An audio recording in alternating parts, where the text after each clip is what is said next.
Hello,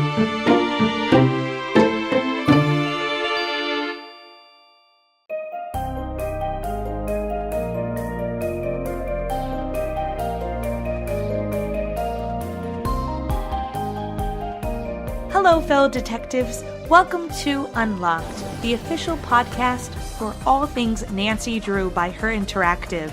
I'm your host, Tammy Tuckey, and this week we welcome voiceover artist Adrienne MacIain to the show. Welcome. Thank you.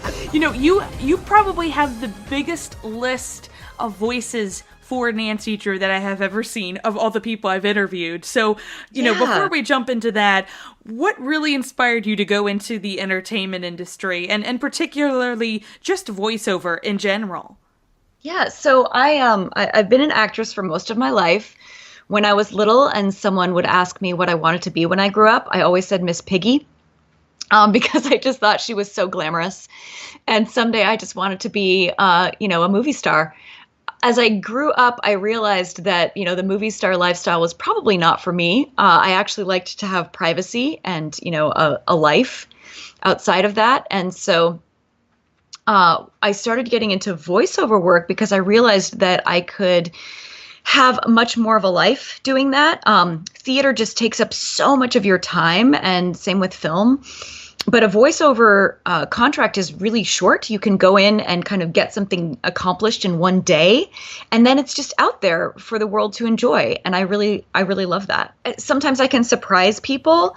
I've, been in the middle of a conversation, and then someone's kind of given me this weird look and said, this sounds so strange, but you just sound so much like this character from this video game that I used to play. And I'll go, yeah, that was probably me, actually. And it's kind of a fun surprise to people. Whereas if you're recognizable immediately, I think it kind of throws people off and makes them intimidated. But once they, realize they've been in the conversation with you and you're actually not that scary, then they can have a real conversation with you, and it's nice. Mm-hmm, absolutely. Then they don't need to worry about the pressure or nervousness. I still get nervous regardless of who I'm talking to, you know what I mean? I'm always get the butterflies because everybody, I get to talk to, especially for this podcast, you kind of grow up listening to them. Yeah. And it's a whole different ballpark because you're used to their character and their voices. So let's go through them, one by one. Sure. We've got Phantom of Venice. So you got to play, well, again, spoilers, you get to play the bad guy in this one. That's right. So Helena Berg. What did how was that working with the accent on her specifically? Because she has such a particular accent. Yeah. I love to do accents. It's one of my obsessions, actually. That's part of why I got into voiceover work, just because I got to do so many different dialects. And the German was one that I was a little bit nervous about, so I worked pretty hard on it ahead of time, and I hope that no Germans out there are offended by my portrayal. When you were playing her character in particular, when did you finally get the side that had the information that you were the culprit? So I actually found that out pretty much right away. Once I got, after the interview, after the audition, I got the full script. And so I knew right away that I was going to be the bad guy. And I was so excited about that because I'd never got to do that before. So that was super fun for me. And you don't want to give it away. I mean, you don't want to show your hand and, be an obvious sort of like, bad guy from the beginning. But at the same time, you do have to leave some clues because that's the whole point. You have to, give some hints because otherwise it's just not fair. No. There's no way for someone to figure it out. And then the next couple of games were the dossier games, Lights, Cameras, Curses, Resorting to Danger. And with these specific games, everyone is a culprit at some point down the line. Right. You could play a different version of the game. You could play it at a different time. And so everybody was going to at least have a side that had that particular part in it. So you get to play the sisters, though. This is unique. I did.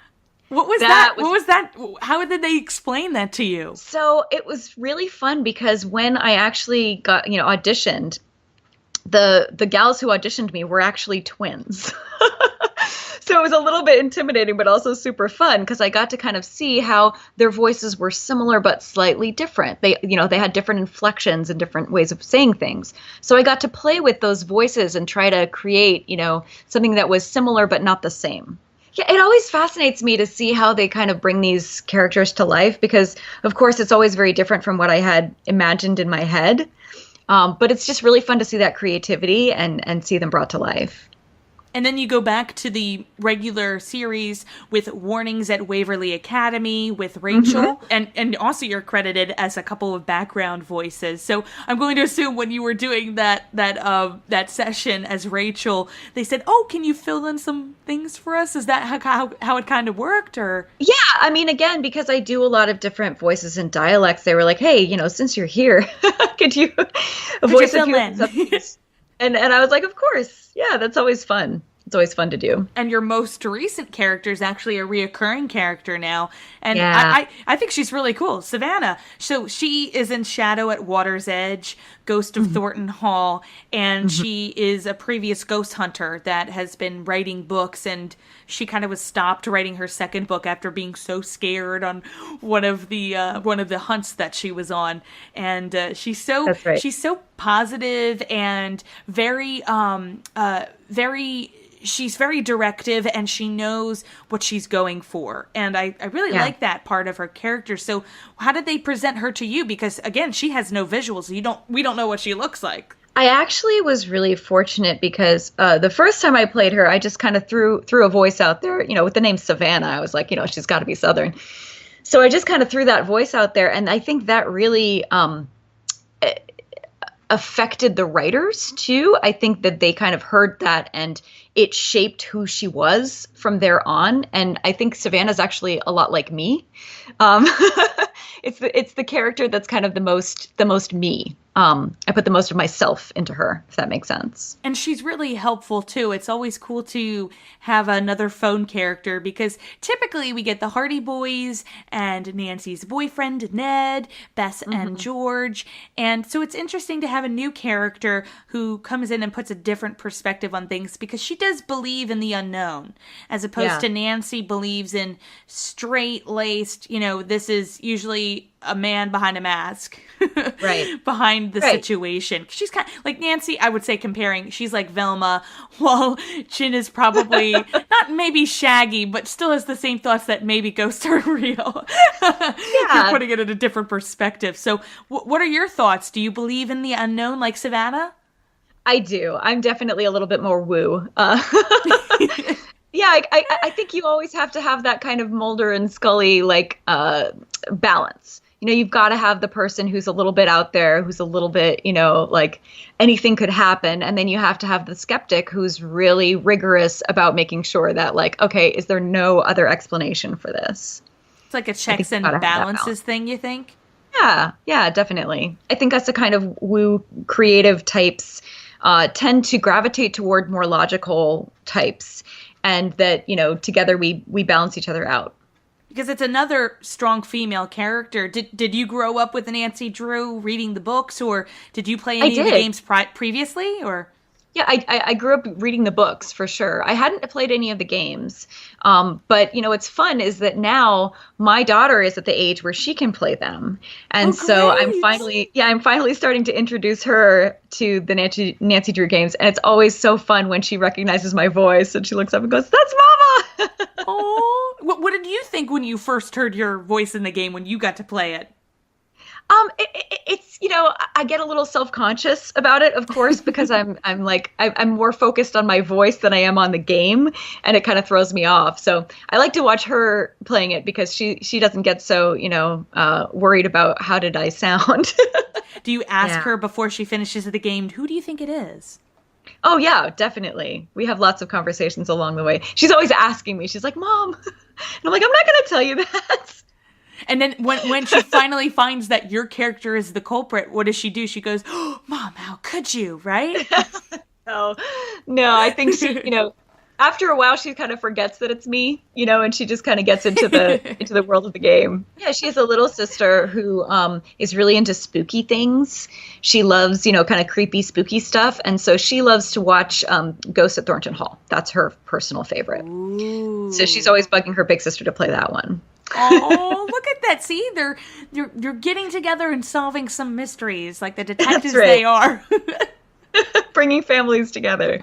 Especially with Savannah being a ghost hunter, is there any place in particular in the United States that's known as a haunted place that you would like to ghost hunt one night?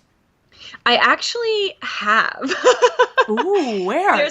There's a place. So I live in Washington State. I live in Seattle, and there's a place called Port Orchard, and there's a hotel there that is known for being haunted. Ooh, and my sister and I went out there and stayed overnight, and it was pretty creepy.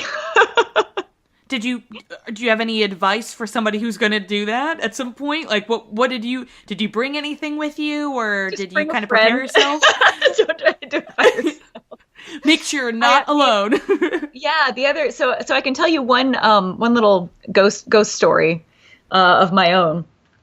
When I used to work in Pioneer Square in Seattle, and that's one of the most kind of haunted places in the United States too.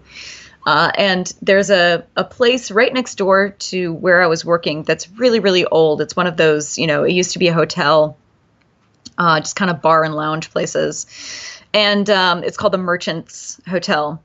And I walked in, and there was this couple sitting at the bar, and they looked they had that classic, I've just seen a ghost look on their face, And the bartender looked pretty freaked out too. I thought maybe someone had come in and tried to rob them, And I said, is everybody okay? What just happened in here?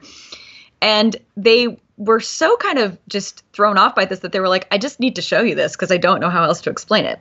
So they showed me this picture that they had just taken of themselves sitting at the bar, and there's a mirror on the bar. And so reflected in that mirror was this older couple standing behind them.